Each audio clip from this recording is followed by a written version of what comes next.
नमस्कार, अमर उजाला.com पर आपका स्वागत है। आपके साथ मैं हूं आदर्श झा और इस वक्त आप देख रहे हैं हमारा खास शो खबरों के खिलाड़ी। और आज जो चर्चा का विषय है वो बहुत महत्वपूर्ण है, क्योंकि 13 दिसंबर को संसद में जो घटना हुई उसने सबको चौंका कर रख दिया और सब सोचने पर मजबूर हो गए कि आखिर संसद की सुरक्षा में, और जब नई संसद की बात होती है कि नई संसद बनाई गई, तमाम सुविधाएं दी गई, उसमें इतनी बड़ी चूक, और वो भी उस दिन जब 22 साल पहले संसद पर इसी दिन हमला हुआ था, उसकी बरसी मनाई जा रही थी।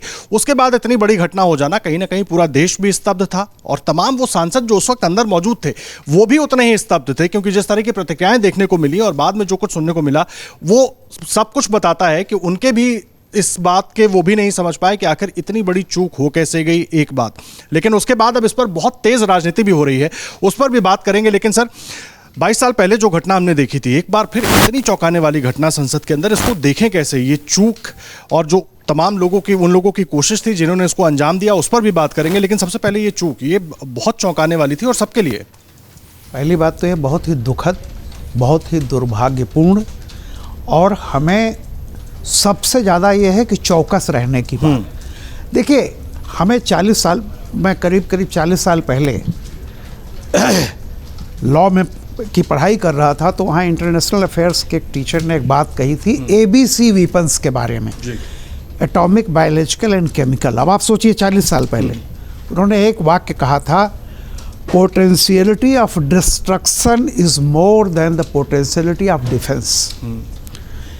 यानी वो ताकतें जो विध्वंस के तमाम करती हैं वो ज़्यादा मजबूत हो जाएंगी टेक्नोलॉजी के आने से, और आपको डिफेंस का मौका नहीं मिलेगा। ये जो घटना हुई तब मैंने देखा। अब आप देख रहे हैं दुनिया में जिस तरह के युद्ध हो रहे हैं, क्या क्या नहीं हो रहा है। ऐसे में हमें टेक्नोलॉजिकली सिक्योरिटी में इतना साउंड रहना है कि इस तरह की जैसे चीज़ हुई, मैं तो ये समझिए कि एक बहुत अच्छी बात है कि जहाँ कोई इस तरह का केमिकल ले जा सकता है, हाँ, वो केमिकल कुछ भी हो सकता था। कल्पना कर लीजिए कल को बायोलॉजिकल के मतलब उस तरह की चीज़ें हो सकती थी। बहुत ही आंखें खोलने वाली है। और मैं एक, देखिए, एक तो होता है पनिश करो, फलाना करो। मेरा ये कहना है कि जो भी करना है, जो उसके लिए दोषी हैं बदले जाएं, उनको सजा दी जाए, जो मर्जी हो। लेकिन आने वाले समय में इस बात को हमेशा याद रखना चाहिए कि जो तकनीक आ रही है वो तकनीकी डिफेंस में बाद में इस्तेमाल होती है, सबसे पहले विध्वंस वाले उसको ले ढूंढते हैं। ये खतरा हमको आगे भी रहना है और इसके नाते हमको इतना चौकस रहना है।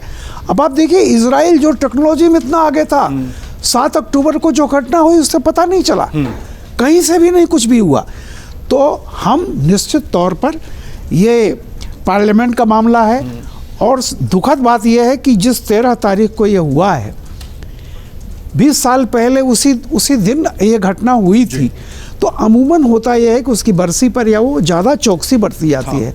उस दिन जो हुआ निश्चित तौर पर दुखद है। उसके लिए जो भी जिम्मेदार हैं, चाहे जो सत्ता पक्ष का हो, विपक्ष का हो, कुछ भी हो, मेरा कहना, अपराधी के प्रति किसी तरह की ममता नहीं दिखाई जाए और इस पर राजनीति नहीं करनी चाहिए। बस राकेश जी, इतनी बड़ी घटना और एक तरीके से पूरा देश नहीं, पूरी दुनिया की नज़र, एक तो नई संसद, उसमें आपका सत्र चल रहा है और उसमें इतनी बड़ी घटना हो जाती है, सुरक्षा में चूक, राजनीति का जिक्र सर ने किया। मैं इसमें सीधा सवाल है, इस पर राजनीति होनी चाहिए, बयानबाजियां होनी चाहिए, या पहले तो सबको सिर जोड़कर इस पर आना चाहिए, तेरा मेरा करने की जगह कि ये हुआ क्यों और ऐसा फिर ना हो, उसके लिए क्या किया जाना चाहिए, और चूक कहाँ रह गई, सबसे पहले तो उसको ठीक किया जाए।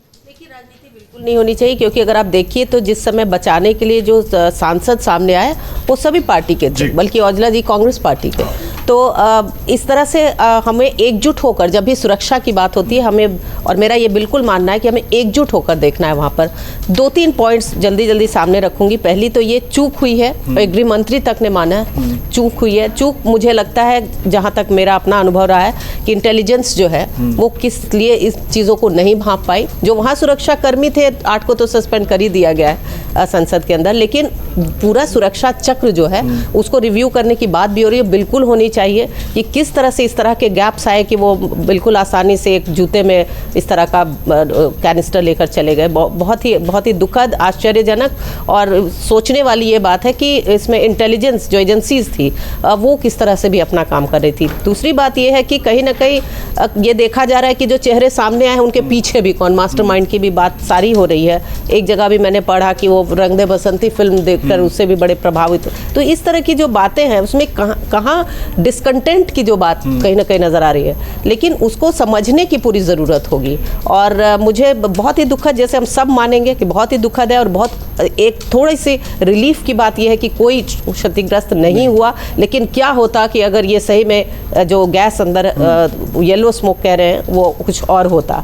लेकिन यहाँ पर मैंने देखा कि जब सांसद वहाँ पर एकजुट होकर आए और सब ने उसमें तत्परता दिखाई और जो भी हमने विजुअल देखा कि सब ने मिलकर जल्दी से, चाहे वो उनको ही पीटने का ही काम हुआ जो भी हुआ हो, क्योंकि और इसी तरह की एकजुटता जब भी सुरक्षा की बात हो तो हमें दिखानी ही पड़ेगी और इसके अलावा कोई ऑप्शन नहीं है। और इसमें मुझे लगता है कि अगर राजनीति क्यों करनी है, अगर समीक्षा की सुरक्षा में और तत्पर होने की बात है, अपने इनपुट्स दीजिए और उसमें सहयोग कीजिए कि हम किस तरह से बेहतर काम कर सकते हैं, और ताकि आगे आने वाले समय में कहीं भी और भी जगह कहीं भी हमें इस तरह की कोई चीज़ ना दिखाई दी जाए।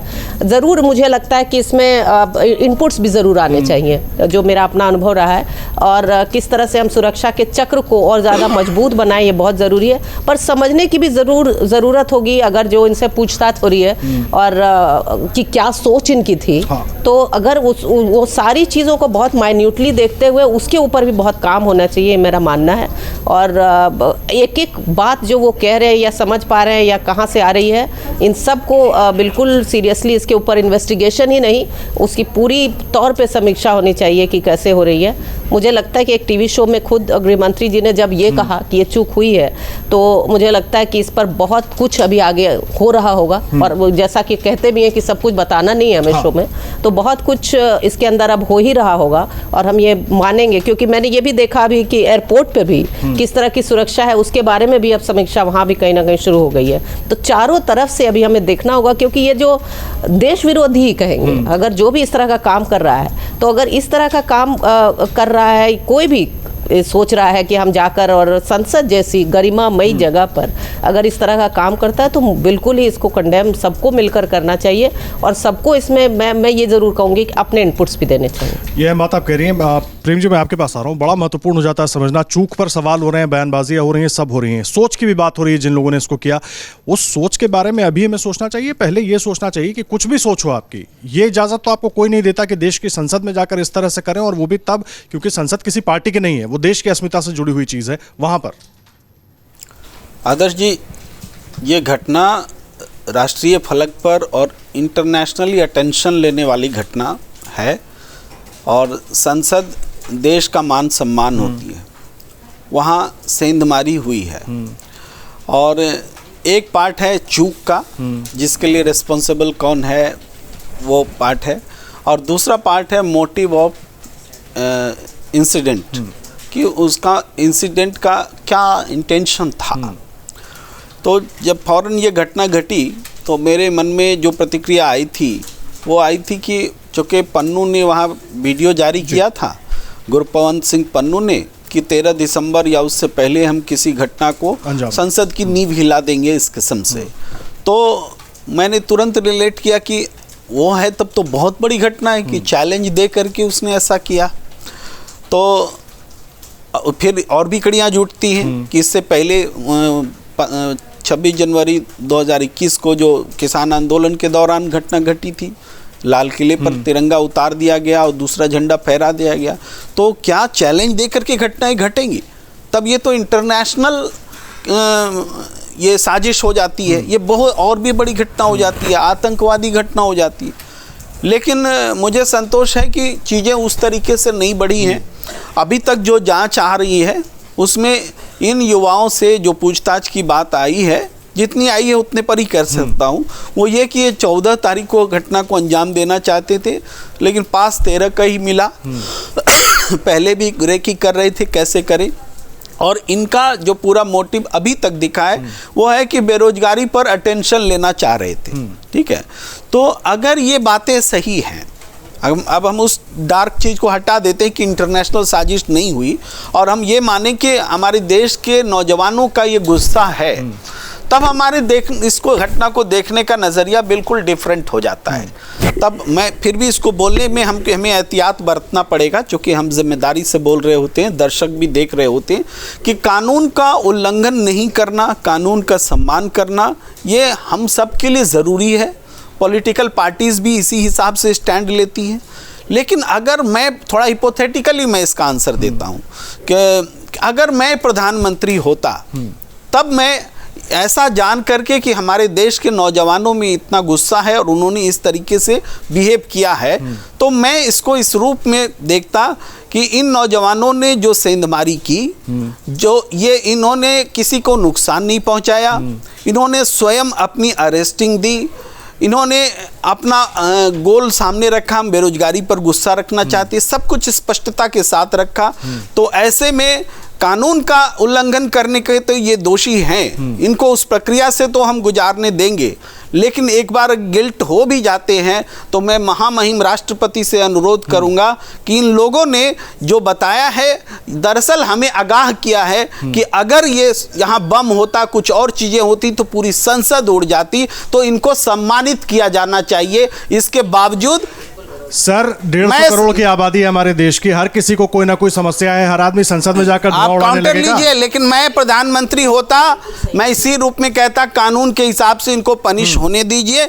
पनिशमेंट हो जाता है तो हमें पता चलेगा कि इन्होंने कानून के हिसाब से गलत किया। लेकिन मैं आउट ऑफ द बॉक्स ये बताऊंगा कि इन्होंने देश के लिए बहुत भला काम किया। इन्होंने बताया कि देखो ये बम होता तो क्या होता इस संसद का। इन्होंने सुरक्षा में जो सेंध लगी है उसको एक्सपोज किया है, और इसके बाद वो मुद्दा जो विपक्ष नहीं कर पा रहा है, बता नहीं पा रहा है, उस मुद्दे को मजबूती से सामने रखा कि निराश युवक किस रास्ते पर चल सकते हैं। मैंने दोनों बातें अपने हिसाब से जिम्मेदारी से कही है। वो ठीक है, लेकिन जो जिस तरीके से आपने कहा कि उनको सम्मानित किया जाना चाहिए, अवधेश जी क्या इसी तरीके से होना चाहिए जैसे प्रेम जी कह रहे हैं, इसी तरीके उससे देखें हम करने की बजाय वो थोड़ा सा जल्दी करें। हाँ, प्रेम जी पर रिएक्ट करने की बजाय देखिए इसका 4 पहलू है। पहला पहलू तो ये है कि सुरक्षा चूक के भी 2 भाग हैं। संसद में जूते में स्मोक कैन लेके चला जाना वो सुरक्षा चूक है, लेकिन संसद के बाहर परिवहन वाहन के सामने कोई खड़ा होकर नारा लगा दिया है, वहाँ हम आप कोई भी जा सकते हैं। अगर जो वहाँ गया हो तो मेन रोड है, वहाँ कोई भी चल के कोई धुआं छोड़ सकता है। चूंकि इनके बीच संबंध था, मिलके योजना बनाई थी, तारतम्य था, सामंजस्य था, वो बात समझ में आती है। लेकिन वो सुरक्षा चूक का वो मामला नहीं, सुरक्षा चूक का 2 ही के घुसने का मामला है, एक आता है। अब दूसरी बात ये आती है कि क्या वाकई इतनी बड़ी घटना के आधार पर मतलब हो गई कि सुरक्षा को वाकई ऐसा कर दिया जाए कि अब चींटी भी वहाँ क्या बोलते हैं, चिड़िया भी परिंदा न मारे। देखिए ऐसा है कि 4 लेयर की सुरक्षा व्यवस्था होती है। जो लोग पार्लियामेंट में बाहर से तो पुलिस रहती है, लेकिन वहाँ एक कागज भी आप लेकर नहीं जा सकते हैं। इतना आसान नहीं है कि सबका चला जाना। लेकिन चूंकि जूता नहीं वो खुलवा रहे थे, हालांकि अब जैसा ये लोग कह रहे हैं ना, उसमें बम वगैरह नहीं ले जा सकते थे, क्योंकि स्मोक स्कैन था। उसने लखनऊ में जूते को काट के उसने ऐसा बनवा लिया था कि उसमें वो डाल सकते हैं, मेहनत कर रहे थे। बॉडी स्कैनर भी नहीं। हाँ, तो वो जो है स्कैन में मान लीजिए नहीं आया, वो बात समझ में आती है हमको। तो इसीलिए जितनी घटना हो, ये दूसरा पहलू है कि ऐसा ना हो कि लोग जो अंदर संसद में आम आदमी जाके दीर्घा में बैठ के संसद देखना चाहता है या कोई जाना चाहता है, उसके लिए जाना ही बंद कर दीजिए। इस घटना के आधार पर हजारों दर्शक गए हैं, ऐसा नहीं हुआ है। तो अब जो किया जा रहा है कि भाई कुछ दिन तक तो आपने दर्शक का पास बंद करा दिया, अब कोई विजिटर जाएगा नहीं कुछ दिनों तक। तो कोई कह रहा है उसमें शीशा लगा दो, कोई कह रहा है उसमें फलाना चीज लगा दो, तो दर्शक नियम बदल दो, सारे नियम बदले जा रहे हैं। मैं इसके पक्ष में नहीं। सुरक्षा के जहां से चूक हुई है उतने तक चेंज किया जाए। दर्शक के पहले भी जो नियम थे रहने चाहिए। हम लोग भी किसी को फोन करके पास दिलवाते हैं ना भाई, 5 आदमी हमारे आते हैं तो मैं भी तो किसी सांसद को फोन करता हूं कि इनको पार्लियामेंट में जाना है, पास दीजिए। अब तो वो बंद हो जाएगा। अब ये दूसरा, अब जो मूल पहलू आ रहा है वो ये है कि इस देश में नरेंद्र मोदी के सत्ता में आने के बाद से इस देश में आंदोलन की परिभाषा और व्यवहार बदल दिया गया है। हम लोग आंदोलन करते रहे हैं तो उसमें 100% अहिंसक हो, सत्याग्रह का भाव रहा है। उसमें किसी को दुश्मन मान के कोई आंदोलन करे ये नहीं होता था। लंबे आंदोलन पर लोग बैठे हैं इस देश में।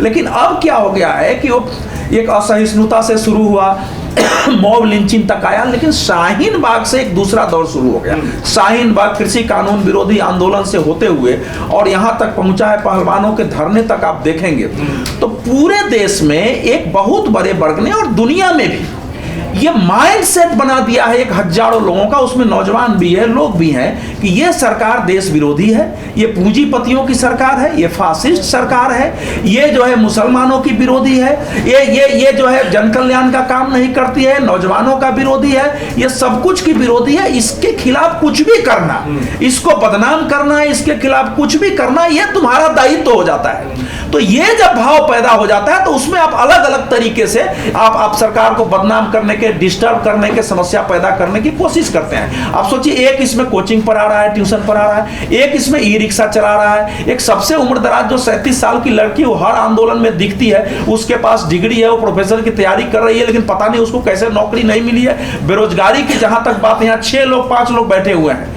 मैं समझता हूं कि एक काम का कंप्यूटर ऑपरेटर आप ढूंढिए, आपको नहीं मिलता। एक ड्राइवर आप ढूंढिए कि अच्छा पैसा देंगे, समय पर नहीं मिलेगा। घर में काम करने वाला एक आदमी ढूंढिए, किसानों को काम नहीं मिल रहा है। आपको एक घर बनाना हो ना, तो एक राजमिस्त्री आपके साथ 10 जगह वो ठेका पर ले लेगा और आपका 6 महीना का घर जो है 6 साल बनने में लग जाता है। एक बढ़ाई नहीं मिलता। तो बेरोजगारी जो लोग कह रहे हैं, केवल इतना इस देश में है कि हमारे मन के अनुरूप शायद न मिले, पैसा हमारे अनुरूप न मिले, लेकिन वो स्थिति नहीं है। और सबसे बड़ी बात है कि कितनी विकृत मानसिकता पैदा हो गई है। 14 दिसंबर एक कह रहे हैं, देखिए अभी तक ये कंफर्म नहीं है, ये खबर आई है कि पुलिस के अनुसार उसने बताया कि हम 14 का, वो भाषा बदल भी तो सकते हैं। 13 दिसंबर जिहादी आतंकवाद का, जिस समय अमेरिका पर अटैक हो चुका था, जम्मू कश्मीर सचिवालय पर अटैक हो चुका था, आपको बताते हैं ये इटली में अटैक हो चुका था, अलग अलग जगह यूएसएस कॉल पर अटैक हो चुका था। दुनिया भर में चारों तरफ अटैक हो रहे थे, क्योंकि एक वैश्विक इस्लाम का मानना था कि हमको एक पूरी दुनिया में इस्लाम का साम्राज्य स्थापित करना था। उस भाव से कि संसद के लीडर को उड़ा दिया जाए सबको, देश लीडरलेस हो जाएगा, देश में अस्थिरता फैलेगी और फिर वहां हम जैसा चाहेंगे कर इस भाव से आतंकवादियों ने योजना बना के किया। उस दिवस को आप अपने विरोध प्रदर्शन के लिए चुनते हैं, तो फिर तो ये सोचने की जरूरत है कि इस प्रकार का परवर्टेड डेंजरस, इस प्रकार का विकृत, खतरनाक और भयावह मानसिकता कैसे पैदा हुई है, ये मूल बात है। लेकिन अगर पॉलिटिकल पार्टियां इस पर राजनीति कर रही है, अधीर रंजन चौधरी कर रहे हैं कि देश की स्थिति से उन्होंने अवगत कराया है, तो आप तो ऐसे लोगों का हौसला अफजाई कर रहे हैं, फिर तो कोई आके मार भी सकता है आपको, फिर तो आप जिम्मेवार नहीं मानेंगे। जिस ढंग से इस देश की पॉलिटिकल पार्टियां कर रही है, किसी पॉलिटिकल पार्टी ने अभी तक नहीं कहा है कि हम इसकी निंदा करते हैं, इनको सजा मिलनी चाहिए, यद्यपि सरकार के नीति से हम विरोध करते हैं, देश में बेरोजगारी है। ये लाइन अगर पॉलिटिकल विरोधी पार्टियां बोलती तो समझ में आती है। और मैं आपको बता रहा हूं कि जैसे किसान संगठन के लोग जिंद पहुंच गए उसके घर पर कि इनको छोड़ा जाए, एक खतरनाक प्रवृत्ति है, सुप्रीम कोर्ट तक लोग पहुंचेंगे उस सबको छुड़ाने के लिए। और हमारे देश में यही हो रहा है पिछले जो है 7, 8, 9 सालों से। और प्रेम जी जो कह रहे हैं कि माला पहनाया जाए, बिजू पटनायक को एक याद होगा, रामकृपाल जी को एक थप्पड़ मार दिया एक लड़के ने, तो उनके पैकेट में पैसा था, उन्होंने उसको बुलाया, पुलिस वाले पकड़ रहे थे, नहीं छोड़ो, शायद 20 रुपया या कितना नोट था उस समय,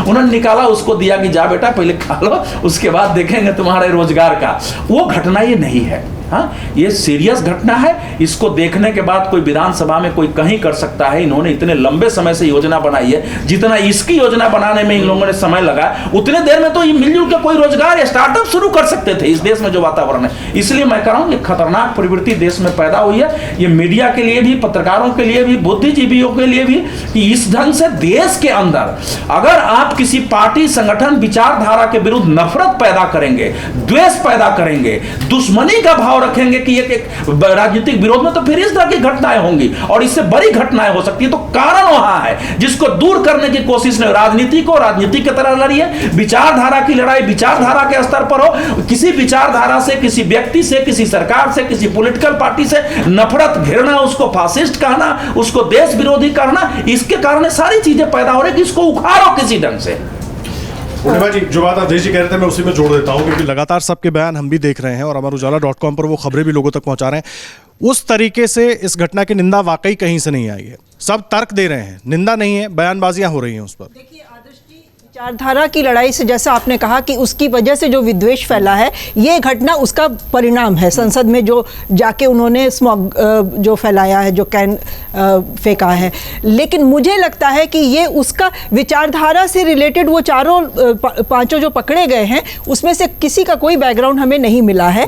घटना निंदनीय जरूर है, खासकर ऐसे दिन जबकि इस तरह की एक बहुत विभत्स घटना 20 साल पहले हो चुकी है। और आदर्श जी, उस दिन मैं पार्लियामेंट में उपस्थित थी, इसलिए मैं जानती हूं कि उस घटना का कितना भयानक परिणाम हो सकता था अगर ये हार्मलेस नहीं होता ये स्मोक।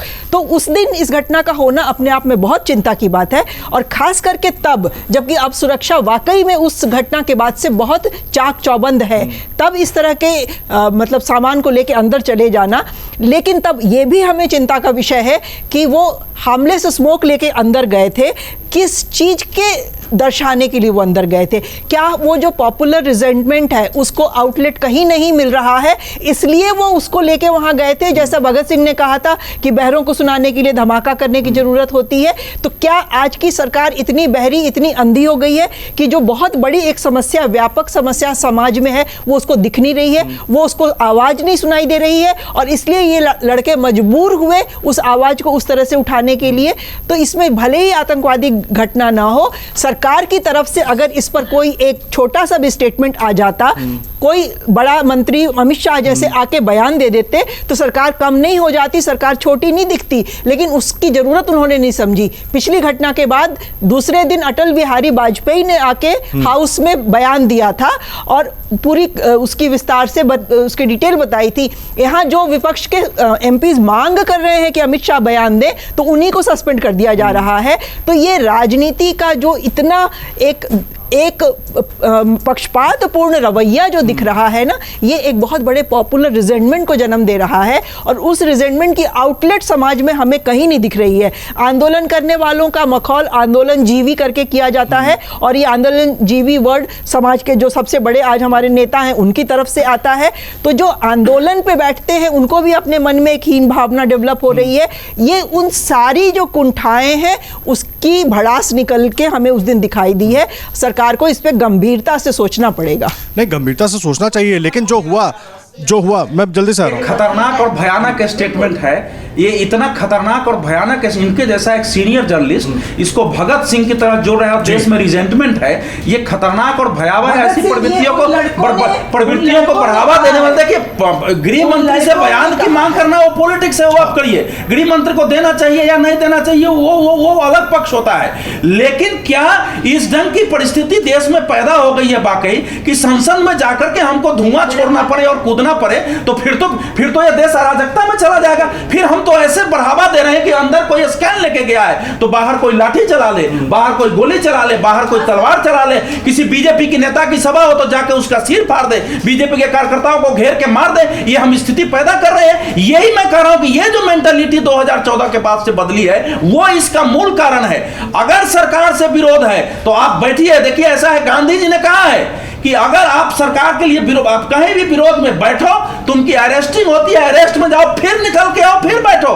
लेकिन जब तक तुम्हारी बात न माना जाए तब तक ना उठे। आप आंदोलन करिए, हम लोग आंदोलनकारी हैं। आंदोलन जो है ऐसे नहीं हुआ है हमारे देश में जैसे 2014-15 के बाद होने लगे, पूरा सड़क पर घेर के बैठ जाओ आप। ये इसको आंदोलन नहीं कहते हैं। उसको कह भी सकते हैं, लेकिन ये जो हुआ इसको तो नहीं कैसे कहेंगे? आप शाहीन बाग घेर के बैठ जाएंगे, वहां पक्का मकान बना लेंगे। एलिमेंट्स आ गए, वो एक हो सकता है कि हम सबको इसका घटना को जरूर कंडेम करना चाहिए, बिल्कुल स्ट्रॉन्ग शब्दों में हमें करना चाहिए। और वो इसलिए भी कि हम टेम्पल ऑफ डेमोक्रेसी की बात करें, पार्लियामेंट मंदिर कहा जाता है, वहां जाके आपकी जितनी भी कुंठा हो सकती है, जो भी आपकी ग्रीवांस हो सकती है, लेकिन वो ये स्थल नहीं है। आप सुप्रीम कोर्ट नहीं जा सकते, आप जुडिशरी, ये सारी चीज़ें जो है संविधान ने हमें ये शक्ति का परिचायक है, लोगों की पीपल्स प्लेसेस हैं ये, वहाँ जाके आप ये नहीं कर सकते। इसलिए मैं इस घटना को बिल्कुल इसकी निंदा करती हूँ और मैं सोचती हूँ कि वहाँ ये स्थल नहीं है। पार्लियामेंट हो या जुडिशरी, अगर आप उससे कल हो तो सुप्रीम कोर्ट पहुँच जाए, ये सब बिल्कुल गलत है और ये जगह नहीं होनी चाहिए आपको अपना गुस्सा या कुंठा दिखाने। ठीक है प्रेम जी। देखिए अजय जी जो कह रहे हैं कि जो विपक्ष गुस्सा दिखा रहा है या देश में सत्ता के प्रति एक नफरत जैसी बात हो गई है या एक गंभीर किस्म से प्रतिक्रिया आ रही है, तो ये अगर सही है, अगर क्या मैं सहमत भी हूं कि इस किस्म से विकसित हो रहा है, लेकिन इसका जो कारण है वो सत्ता पक्ष से जो विपक्ष के लिए व्यवहार निकला, जैसे अभी पूर्णिमा जी ने कहा कि जिसे आंदोलनजीवी बोलना, या स्वयं अवधेश जी उस शाहीन बाग के लिए एक धारणा लेकर के बैठे हैं, जबकि उस पर 3 बार गोलियां चली, शाहीन बाग ने कभी रिएक्ट नहीं किया, लेकिन ये एक सोच है। तो सत्ता पक्ष का जो विपक्ष के प्रति व्यवहार है, सबको देश विरोधी बोलना, अगर किसान आंदोलन पर बैठे तो वो खालिस्तानी है, अगर महिला पहलवान अगर विरोध करे तो उसको किस तरीके से कहा जाए, पूरे विपक्ष को जिस तरीके से देश का दुश्मन बना दिया। अब बीच में बोलेंगे, आप लोग बोलते रहते हैं तो भाई हम लोग तो सुनते रहते हैं ना, तो फिर बोलने दीजिए। तो ये जो व्यवहार बदला है, तो दरअसल सत्ता पक्ष ने विपक्ष को दुश्मन बना दिया, उसके साथ न बात करना चाहता है, न उसका सवाल लेना चाहता है, न उसको जवाब देने की जरूरत महसूस होती है। वो टीवी चैनल में आकर के भाषण दे सकता है, लेकिन संसद में भाषण गृह मंत्री नहीं दे सकते। ये हालात पैदा कर दिया। रिजेंटमेंट कहाँ नहीं है, वो आदर्श स्थिति नहीं है कि आप कानून टूटा है तो आप उसकी निंदा करिए। मैं कहना चाहता हूं, आप देखिए अदालत में सिविल जज के खिलाफ या एक महिला जज जिस तरीके से आप बीती बता रही है, सुप्रीम कोर्ट में चीफ जस्टिस के सामने जो जस्टिस बता रहे हैं कि हिम्मत दिखाइए बोलने की, हमारे पास तो हिम्मत हम दिखाने की क्षमता है, अदालत भी बेबस है। भाई सीबीआई के अपने दफ्तर में रेड मारता है, भाई ये भी हालात हम लोग देख चुके हैं। भाई ईडी से लेकर दूसरी संस्थानें टूट रही हैं, पूरी तरह से अराजकता का माहौल हो चुका है। अवधेश जी, होगा नहीं, हो चुका है, उसी का ये प्रकटीकरण हो रहा है इन नौजवानों के गुस्से में। सर, अराजकता का माहौल हो गया, उसी का प्रकटीकरण हो रहा है, और अगर हो भी रहा है तो क्या इसमें इजाजत है कि संसद में जाकर आप धुआं उड़ाइए, संसद में जाकर आप कुछ भी कर दीजिए? अगर ये मान रहे हैं, बात अपने अपने है ना, हमें तो ठीक ठाक लग रहा है, हम तो ठीक ठाक जी खा रहे हैं। अब किसी को नहीं ठीक लग रहा है तो अलग। देखिए, मैं एक बात कह रहा हूँ, जब बहुत लंबे संघर्ष के बाद लोकतंत्र एक ऐसी व्यवस्था दुनिया ने मानी है कि ये बेहतर है ना, वरना तो गला काट करके तो जमाने से होता ही रहा है। तो टाइम मैगजीन की 20वीं सदी के जब रहा, पूरा हुआ 2000, तो एक स्टोरी उसकी जो निकली थी, वार्षिक अंक उसका था, उसमें था कि सबसे बड़ी देन क्या रही है इस सेंचुरी की। तो उसमें 2 ही चीज़ थी, डेमोक्रेसी एंड ग्रीड, यानी एंटरप्रेन्योरशिप और लोकतंत्र। मेरा ये कहना है कि शताब्दियों से अब जो है रिवॉल्यूशन, ओवरथ्रो, हत्या, इसके विकल्प के बजाय जिस व्यवस्था में हम रह रहे हैं, पूरी दुनिया में माना गया है कि हिंसा रिवॉल्यूशन नहीं, अब इवोल्यूशन का दौर है। डिसेंट व्यक्त करने के, रिबेलियन के सारे तरीके वो हैं, लेकिन ये कि आप संसद में कूद जाइए और धुआं लेकर के, तो जैसे मुगल आते थे ना, गला काट करके आया, अब किस दौर में जाना चाहते हैं? तो मेरा ये कहना है कि हम लोग आपस के मतभेद हमारे हो सकते हैं, बट पूरी दुनिया की लोकतंत्र ही तमाम बुराइयों के बावजूद, तमाम कमियों के बावजूद, ये क्या उसको बोलते हैं, तमाम, चाहे लंगड़ी कहिए, लंगड़ा है लोकतंत्र, लेकिन आज की तारीख में मानव सभ्यता के लिए लोकतंत्र से बेहतर जगह कुछ नहीं है। और लोकतंत्र में जो कुछ हुआ है इस तरह का, चाहे वो बीजेपी की शासन हो, चाहे कांग्रेस का शासन हो, आप इसको जस्टिफाई नहीं कर सकते हैं। मेरा सिर्फ इतना ही कहना है।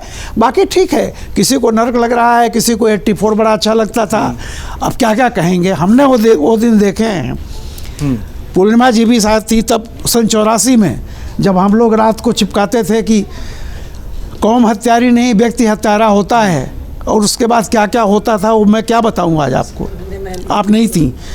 मैं, जो माहौल है हमने वो देखा है, वो माहौल। तो मेरा ये कहना है कि देखिए, हम अपने मतभेद व्यक्त कर सकते हैं, लेकिन कुछ चीज़ें ऐसी होती हैं जहां हम अराजकता का समर्थन नहीं कर सकते हैं, ये कहते हुए कि हम बड़े प्रोग्रेसिव हैं। हिंसा मतलब वही मैं कह रहा हूं कि कल को आप मध्य युग की बात आप थोड़ी कर सकते हैं।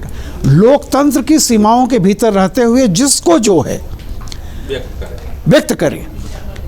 वरना तो आज चाइना में तानाशाही है। तेनमेन सर लेकिन वो तेनमेन पे विपक्ष को भी मौका मिलना हाँ चाहिए। बिल्कुल बिल्कुल मैं उसको सस्पेंड कर देते हैं, रिमेनिंग सेशन के लिए सस्पेंड Definitely, तो वो कौन सा लोकतंत्र है? मैं ये नहीं कह रहा हूँ, मैं तो कह रहा हूँ लोकतंत्र की कमियां हो सकती हैं। देखिए लोकतंत्र में तानाशाही भी आती है, इमरजेंसी जो लगी थी तानाशाही भी आई, बट डिस्पाइट दैट वही तानाशाही ने इलेक्शन भी करवाया।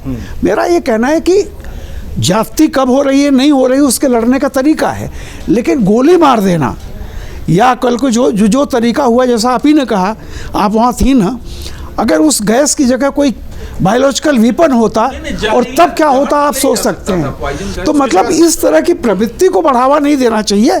बाकी आप जितने भी चीज़ें हैं सही है, समाज का फ्रस्ट्रेशन है, सारी चीज़ें हैं, तो उसके लिए तो यही व्यवस्था मिलती है, लोकतांत्रिक चुनाव होता है, आप पलट दीजिए। लेकिन इससे बेहतर कोई व्यवस्था बताइए या फिर वो तानाशाही की बात कीजिए। तो हमारे सामने तो यही है ना, या तो तानाशाही या लोकतंत्र। अब लोकतंत्र में चुनाव हुआ है, बहुमत जिसके साथ है वो है, उसको आपको सहना पड़ेगा। देखिए, सरकारों से, नीतियों से, मुद्दों से आपका विरोध हो सकता है, लेकिन जो कुछ संसद में हुआ उसको किसी भी तरीके से स्वीकार नहीं किया जा सकता। बातें उठाई जा सकती हैं, आप सरकार के बातों के खिलाफ, उनकी नीतियों के खिलाफ जा सकते हैं, लेकिन वो कहीं से भी स्वीकार नहीं है। ज़्यादातर जो हमारे खास मेहमान हैं सबकी लगभग एक यही राय है, लेकिन इस पर राजनीति बहुत तेज हो रही है और भी बयानबाजियां हो रही हैं। आगे क्या कुछ होता है अमरउजाला.com पर, उससे भी आपको अवगत कराएंगे, लेकिन फिलहाल के लिए आपका बहुत धन्यवाद। अगर आप ये वीडियो YouTube पर देख रहे हैं तो हमारे चैनल को सब्सक्राइब करें और बेल आइकन को दबाना ना भूलें। अगर आप Facebook पर ये वीडियो देख रहे हैं तो हमारे पेज को लाइक करें।